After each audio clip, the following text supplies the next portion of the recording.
Come on, son. Raphael on the track. Come on, son. Come on, son. Come on, son.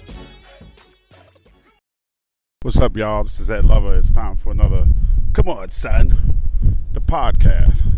So, I'm not really sure how this one's going to turn out, but I'm going to give it a shot. I'm in Chicago. I don't know if y'all know about how I came to leave Atlanta and end up in Chicago.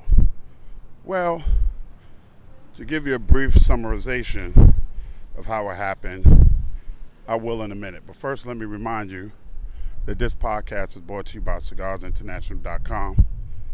Fire Marshall West. Something I do. Appreciate the love. They've been rolling with me since day one. And I'm an avid cigar smoker. Right now I'm smoking the Boulevard Special Edition that was provided to me by CigarsInternational.com. Great smoke. It's a Maduro wrapper. Dark. Smoky little bastard. But it's got a great taste to it. I really enjoy the hints of cocoa and chocolate. Like if I could taste some chocolate in a cigar, then I'm really enjoying that particular smoke. So big up to CigarsInternational.com for the support. It's windy because I'm outside. So like I was saying, my journey from Atlanta to Chicago, to summarize it, man, to give y'all a quick overview, I left Sirius XM. They didn't want to match the contract I was offered from Radio 1 Reach Media, black-owned company. Went to Radio 1 Reach Media. David Cantor and I had a meeting. Jay Stevens had a meeting. Melody Talkington. We all sat down and had a meeting about me coming on board to do throwback hip-hop and syndicated radio program. Did that. At the meeting, I told them it would behoove you not to just do hip-hop, but to do hip-hop and R&B. But of course, they want my expertise, but they don't want to listen to me when it comes time to program, right? So I moved to Atlanta, going good. They put no money behind it.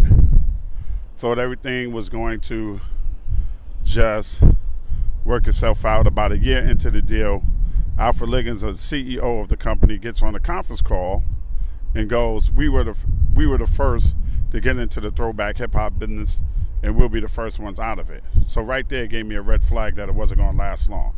But the great connections that I made down there doing a Ricky Smiley show, TV One show, Bounce TV people were all worth my 2 years spent down there.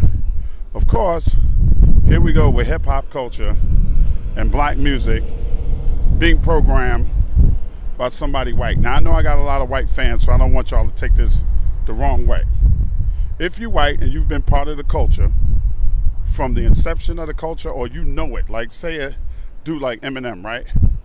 Y'all could respect Shade 45 because M knows the music. He knows the culture. He lived it. He breathes it. He loves hip-hop. He's part of the culture. Rick Rubin, there's a lot of other people that's like that. There's a lot of great MCs that came out. Maybe some of them didn't make it as big as M, but you can respect it, right? Because you know they know the culture. Nothing against a programmer, but any successful black programmer is not going to be allowed to program a rock station if all you've done is urban your whole life, right? So why should we have these program directors who don't know the music, don't know the culture, programming black music? Happens every single time, ladies and gentlemen. And that's what happened. I got down there. So guys, there's plenty of black programmers. Hurricane Dave was there. Fantastic programmer. And he wasn't given the reins to program the music. Kobe Cole, another one. He all right as a person, not as a programmer. As a programmer, he's dope. But as a person, he did some shit I'll get into later on that I didn't like, okay? Because he was one of the catalysts for us to come down there. Then when we got let go, he didn't even pick up the phone to call me. And that hurt me deeply. But my point is, if you don't know the culture and you don't know the music, you can't program throwback hip-hop music because it's not like programming a pop station or even a current hip hop station where you play the music over and over and over and over. This music should sound like a jukebox. It shouldn't. There's 35 plus years of great hip hop, and you're narrowing it down to 100 and something songs. Just doesn't make sense. So that's what was going on when I was in Atlanta. The music you hear is me headed to the Taste, if you can hear that music faintly in the back. Hip hop has been my entire adult life. From me wanting to be a funk musician, to me getting on Yo MTV Raps, everything that I've done professionally and pretty much personally has been around hip hop. Somehow, some way, some shape, some form. It's always been hip hop. So, that being said, I'm headed over to the Taste of Chicago, one of the biggest events in Chicago every year. Plenty of vendors, over 700 vendors out here, different foods. You buy tickets, you can get either a taste of the meal for a few tickets, or you can get the entire meal for more tickets, right? So I'm going over here to see Black Star, which is Yasin Bey, aka Mos Def, and Talib Kewli. Good guy, good friend. Sat down and interviewed him plenty of times. And when I was walking over here, I said, let me take my recorder with me just so I can ask random people at the Taste of Chicago, what does hip hop mean to them? That's a question that has been posed to me throughout my entire 30 plus years in the business, from television to film to books. To a record and album Dre and I did. I've always been asked that question from movies, Who's the Man, and other things that I've done. It's always been, hey Ed, what does hip hop mean to you? So I'm gonna ask random people, what does hip hop mean to them? And I'll give you my answer later on in this podcast. And hopefully, I don't know if I'll be able to do this or not, but hopefully I'll be able to get Talib Kewli and Mos Def to answer the question, what does hip hop mean to them? Because hip hop has been, oh my God, without hip hop, dude, like honestly, I don't know what would have happened to me. I don't know where I would have been. I don't know if the band didn't make it that I was in, so they probably wouldn't have made it. Would I still been working school security at Andrew Jackson High School in Queens, New York? I don't know. I really don't know. But hip hop has afforded me luxuries like I could have never imagined, travel like I could have never imagined, friends like I could have never imagined, homes like I could have never imagined, vacations like I could have never imagined. So bear with me, stay with me on this podcast, because when I get over here to the Taste of Chicago, I just want to run into random people and just ask them, what does hip hop mean to them? And ask yourself this question, what does hip hop mean to you? Could you ever seen the movie when they ask, when did you first fall in love with hip hop? I want to ask people that question. I want to know, what does hip hop mean to them? So after everything fell apart and my 2-year deal was over in Atlanta, wallowed around for a while, didn't have a job. OG 97.9 in Atlanta we started talking. They wanted to hire me, but they had no one on the air at all. So the conversation kind of stalled after a while, and it just didn't work out. So Intercom here in Chicago, Todd Kavanaugh, Eric Bradley, we got in touch with them, found out they had a brand new throwback hip hop station. And, we just came in 2 weeks, the deal was done. And now I'm in Chicago on 104.3 Jams, Chicago's #1 for throwbacks. And so far it's going pretty good. It's going very well. At least I can say, I'm not programming this station, but at least I can say I can walk into their office, sit down with them, and get an honest assessment of music, get an honest assessment of why they're not playing certain records. Can write a list of music and hand it in, and the music will actually sometimes get played, sometimes it wouldn't get played. You understand that what kind of audience they're trying to attract and who your audience is, then you understand why some records get played and some records don't get played. But I never had that opportunity when I was in Atlanta, so here I am in Chicago again, going it alone again. That happened when I first moved from New Jersey to Atlanta. My wife was at the same job for 25 years, so she didn't come down almost until it was over. And because I didn't want her to move like that. So, you know, that's what it is, man. I'm in Chicago, and I'm going to do my thing out here at the Taste of Chicago. And if I run into somebody randomly, I'll just ask the question, and hopefully people will be nice enough to me to answer the question for me. Some people may not. Let's try it right now. Hi, how you doing? Can you answer a question for me real quick? Sure. My name is Ed Love. I'm doing my podcast. It's called Come On Son, the Podcast. And I just got to ask you a question. First of all, what's your name? Tyler Moore. And where you representing? Chi-Town. What does hip hop mean to you? Hip hop, wow. Well, I'm like a millennial, so I mean, my mother, she came from like the 90s era. So hip hop to me is like rhythm, is rhyme scheme, is, yeah, it's the smooth, it's the energy. Yeah. Well, thank you. You're welcome. Appreciate it. You heard that came from a millennial. That's what hip hop means to her. She didn't even say lyrics. Did you notice she didn't say lyrics? She said the music, she said the vibe, pretty much, the mood. She said her mom's is old school. And hip hop means different things to different people. To Talib and Mos Def, or excuse me, Yasin Bey, I don't want to disrespect the man, because I know Ali hated it when he changed his name from Cassius Clay to Muhammad Ali, and people didn't respect that. So the man's name is Yasin Bey, and I'm going to respect that. So Talib Kewli and Yasin Bey, Black Star, obvious to them, hip-hop means something totally different.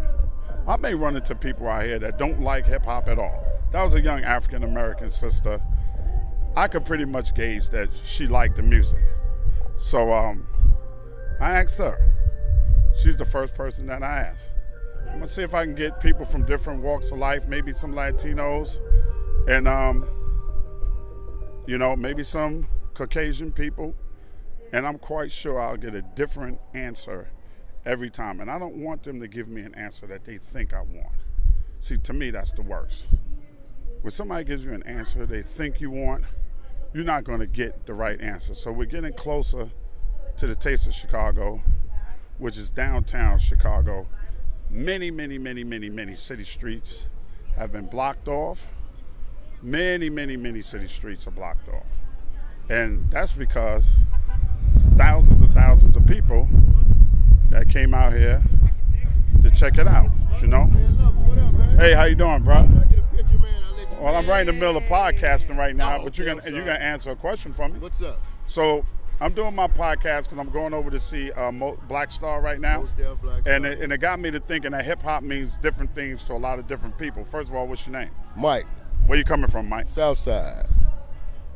What does hip hop mean to you? Hip hop to me is more of a culture than just the music, and I'm a big Run DMC, LL Cool J, Yo MTV Raps guy.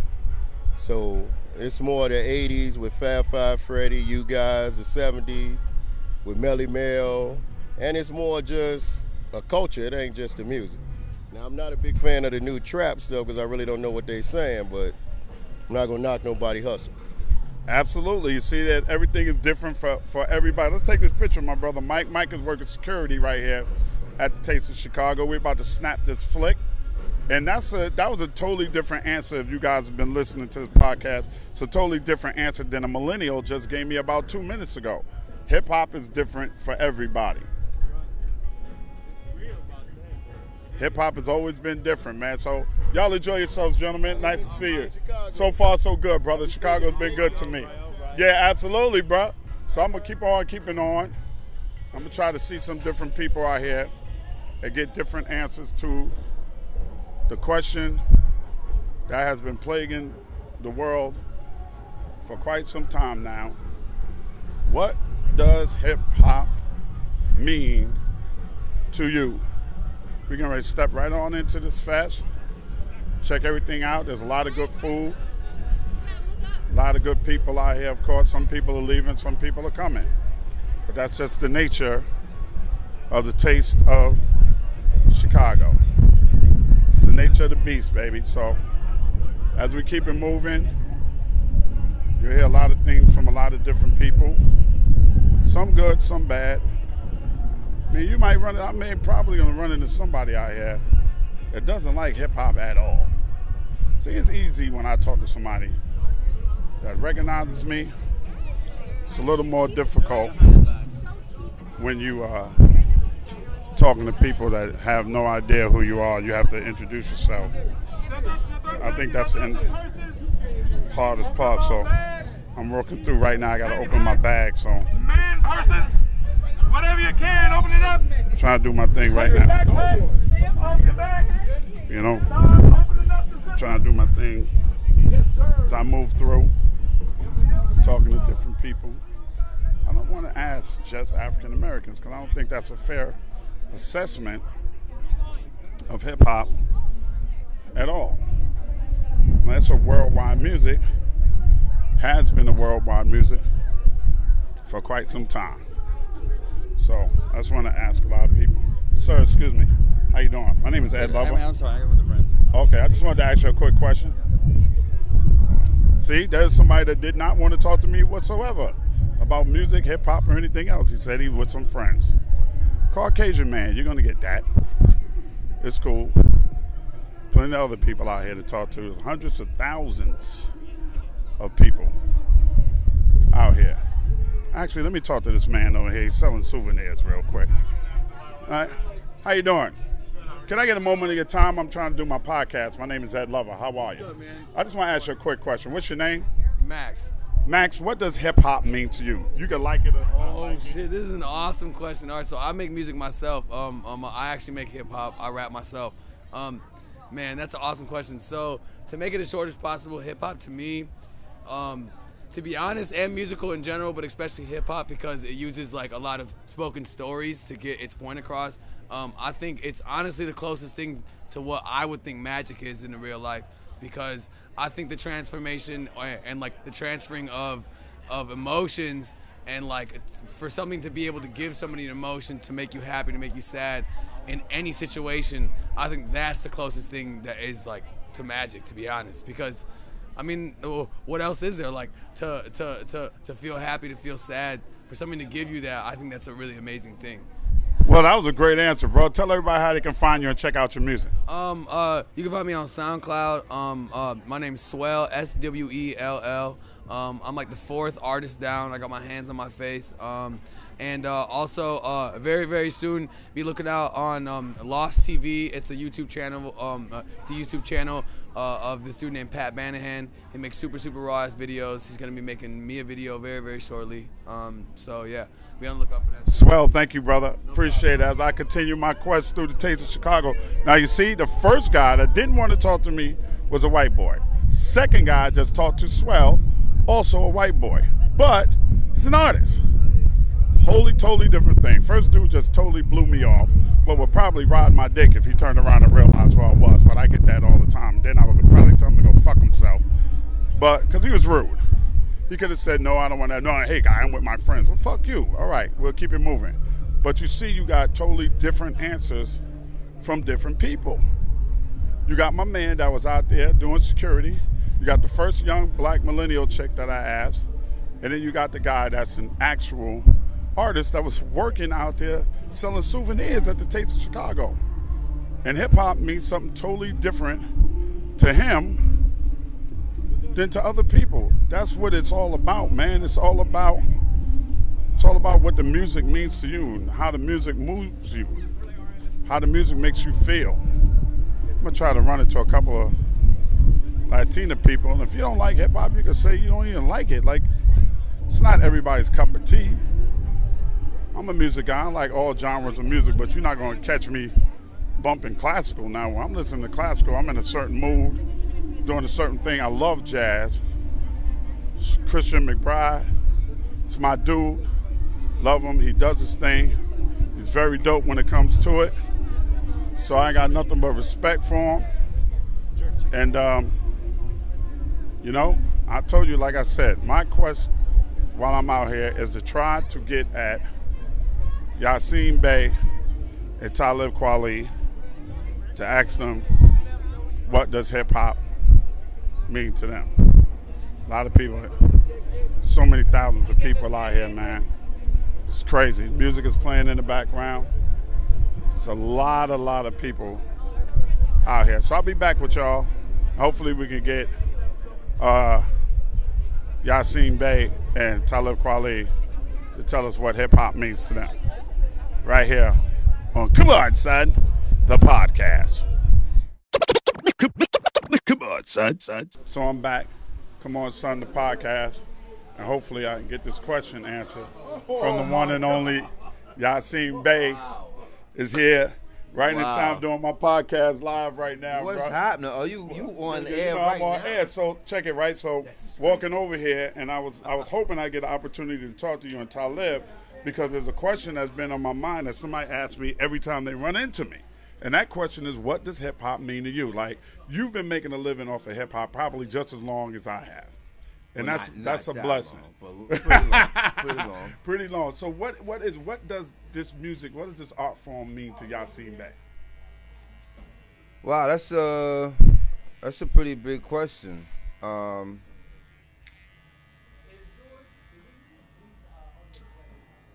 put it like this.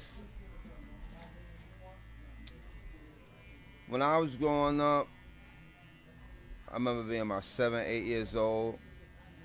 I spent the summer in the Bronx, staying with some friends of my mom's, and a couple of them were staff at the Fever. So one of my earliest and brightest childhood memories is going on a bus ride to Great Adventure with the Fever staff. Oh, wow. And me and my brother had matching black denim Lee suits. So we were very excited. And very hot. It was the summertime. Yeah, we were like, it's worth it. So I mean, for me, it means like everything familiar and like homegrown. I don't know how other people got it. It was interesting. I was just talking to my man about this. Most people may have got it like through a mixtape, but kind of like in the mail of some sort. But me and a lot, people who grew up in that era with me got it outside the window, outside the doorstep. I never had any inkling that it would be like a career path, or there was no way that when I was in school that I thought that I would be doing for a living what Slick Rick was doing. That was just like crazy. Yeah. I guess that question was called hip hop, because I think what they call it and what we're doing is two different things. But it's like family, like a family member, like everything or anything homegrown and dear, like important, cherished to you. Like hip hop is kind of like an uncle or a mom or a pop or something like that to you. A family member, a friend. Definitely a cherished friend, for sure. It's like family, but not family that you. But you can't even say that it's not family that you weren't born with. It was like kind of just in the ether before I grew in a world where it was the lingua franca. That was it. That was just the language that was spoken. And it's a lot. It is literally the native tongue was the language that I spoke to the people closest to me. Mm-hmm. I was on good terms with some of those people. I love some of them people. They love me back. Some of them I wasn't on good terms with, and they wasn't on good terms with me. Right.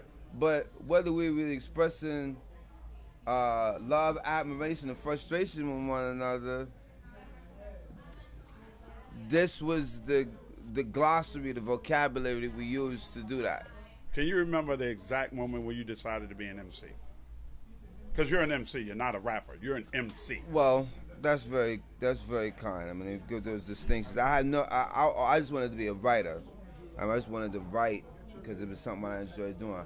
I remember the first time that I heard.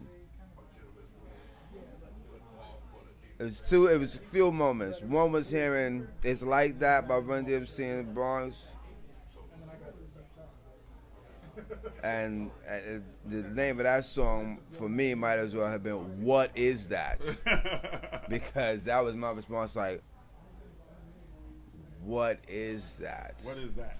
I never heard anything like that before or since. And Planet Rock. One of the most pivotal records in hip hop. It sounded like it was coming from space. When I heard it, I remember being at a pizza shop on Glenwood Road in Brooklyn, and Planet Rock came on. I was like, "Where is this coming from? Like, where are they transmitting this sound from? This can't just be coming from a radio station. This has to be coming to a radio station from like another dimension." I remember looking up at the ceiling and just kind of turning around like, where is that sound coming from? I looked at my brother. He looked at me like, I have no idea, but I relate to what we're going through right now. Everybody was just like a normal day to them, but I was like, what is this? A couple of times where that happened. Bro, I've been doing this for so long that I know when people got to go and do what they got to do, so they're giving me that look. Right. I didn't even think I would get this opportunity to talk to you, bro. As I'm getting my hair cut, so it's very, very natural. Natural, absolutely. Y'all see Bay with me, man. My man. God bless you. I'm going to come out. For 15 minutes. I don't know what you're doing. Drinking water. Right on. Thank you, brother. I got my man from the Zulu Nation, man. One of the original Zulu. Oh, my God. Do I get to do it again? I get to do it one more again. So it just happens that I'm walking across the street, and I'm like, you know what? I'm going to start doing my podcast while I'm walking across. It does, right? So how you doing, ladies? How you doing? Ed Lover. How you doing, Kendra? Hey, Valentine. Nice to meet you. Oh, hi, Kendra. How are you? So, listen, brother, I'm going to ask you this question I just asked you. I've seen that you can answer it any way you want to. And Kendra, you're a radio personality, so I'll ask you too. Hip-hop has afforded us things we've never imagined that we could be afforded in life. So what does hip-hop mean to you? This is Talib Kewli, y'all.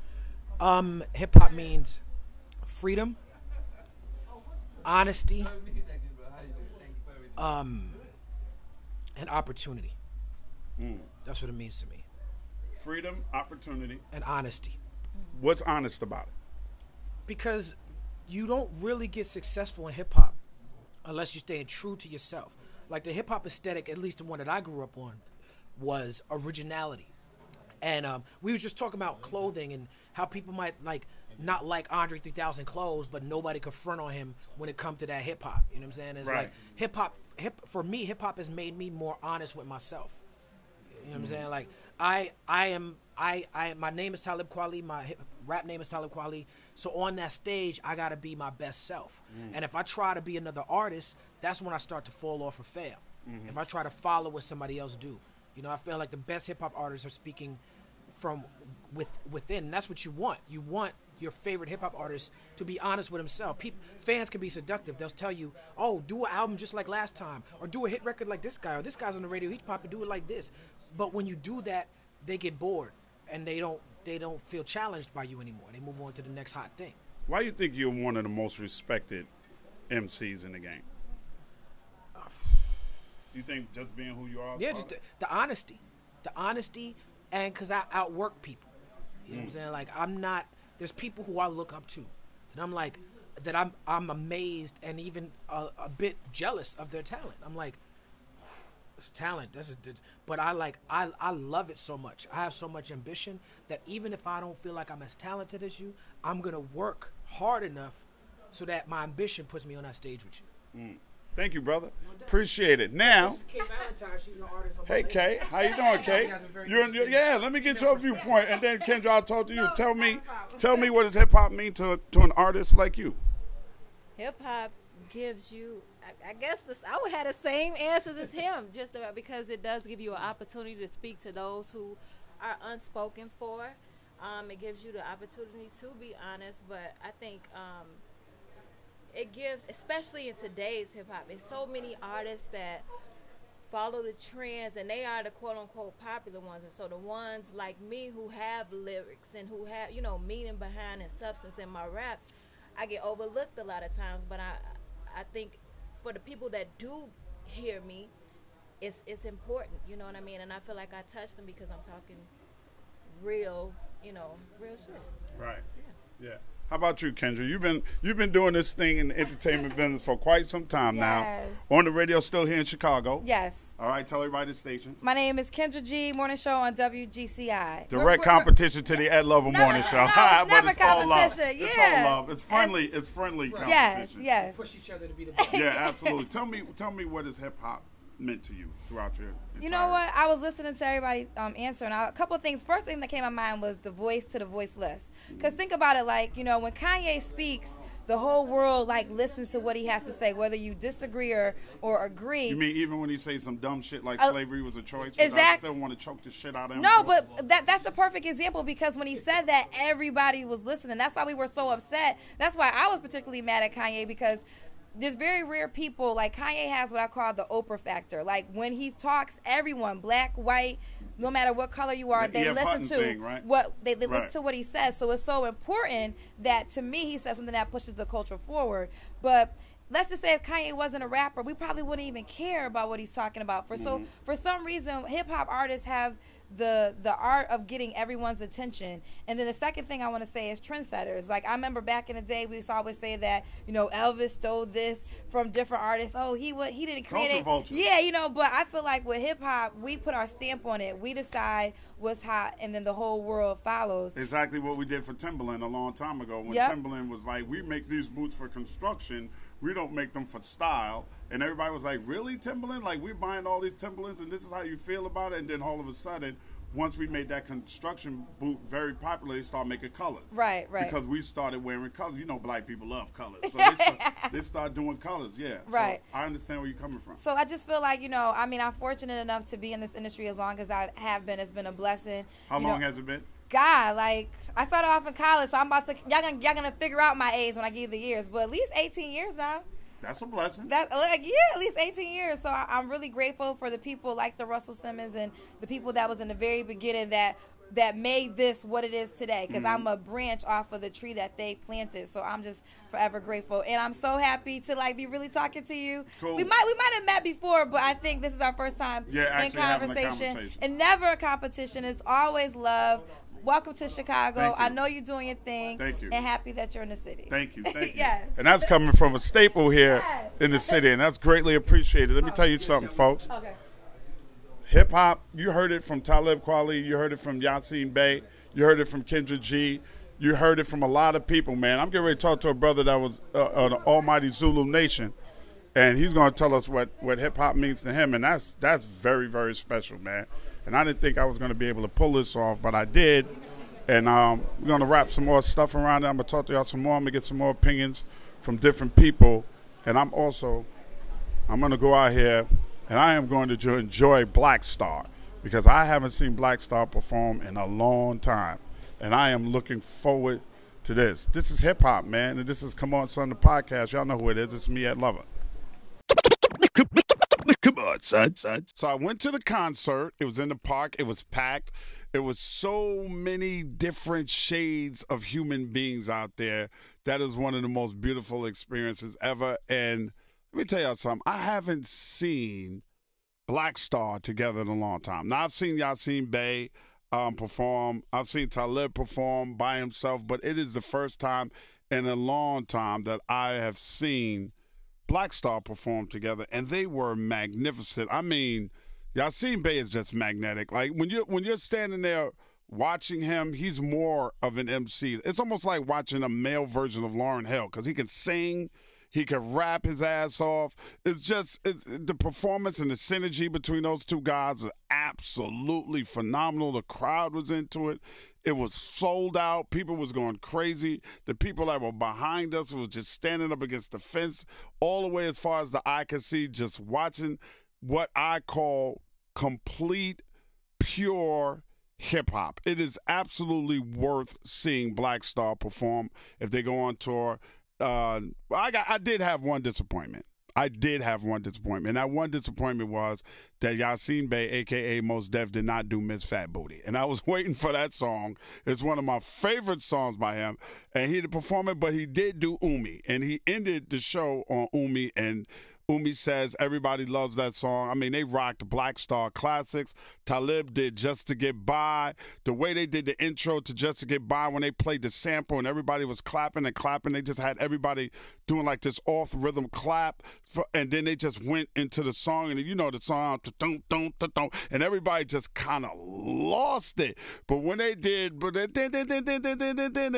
went into the Jamaican stuff, oh my God, it's just such a great show, and everyone who was out there had a great time, and I got to talk to a lot of great people and see just hip-hop in its purest form, just two dynamic MCs on stage, sharing the stage, doing songs that they have individually and doing songs that they have together, and just feeding off of each other and just having a good time. And that's what is complete and pure about hip-hop, the way it affects people and the way people feel and the way music makes you feel in general. So I thoroughly enjoyed my conversation with them about what hip-hop means to them, and thoroughly enjoyed that Black Star show here in Chicago. And then the funny part of it, folks, is when I was walking back to my apartment, I walked through Millennium Park, and they had the amphitheater in Millennium Park, and they had classical music playing.